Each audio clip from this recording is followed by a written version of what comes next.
Ekipa, držite ovu bombu koja je eksplodirala u posljednjoj utakmici Dinama Zagreb. Naše glavne zvijezde, oni u koje smo polagali sve nade, jednostavno su nestali s terena. Navijači ne mogu vjerovati što se dogodilo. Nakon toliko vremena gledanja Petkovića, Baturine i Pjace kako brilje, imali su tako blijed nastup da nitko ništa nije razumio. Kao da je sjaj naše momčadi nestao u trenu. Pokušajmo zajedno shvatiti što se događa s našim Dinamom. Ne može se poreći da je ova utakmica bila hladan tuš za sve nas. Dinamo je bio u vrlo dobroj seriji, navijači su bili uvjereni, ali onda došla je ta utakmica koja je sve ostavila bez riječi. Što se događa iza kulisa?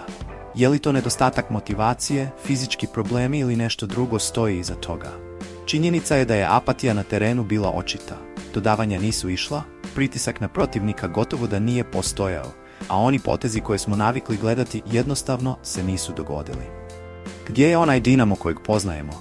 Mnogi se počinju pitati, funkcionira li strategija trenera Sergeja Jakirovića ili je možda izgubio kontrolu nad momčadi? Ali polako, krivnja ne može pasti samo na trenera, zar ne?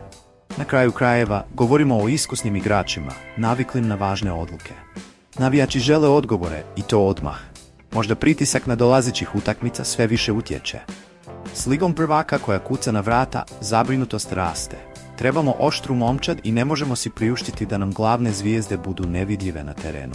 Velika je istina da svaka momčad prolazi kroz loše faze, ali ono što zabrinjava jest stav igrača.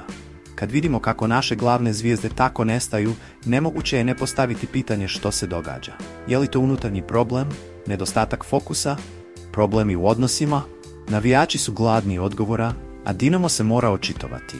Nije dovoljno samo reći da je bio loš dan. Želimo znati što se radi kako bi se preokrenula ova situacija i vratio sjaj koji smo uvijek vidjeli na terenu.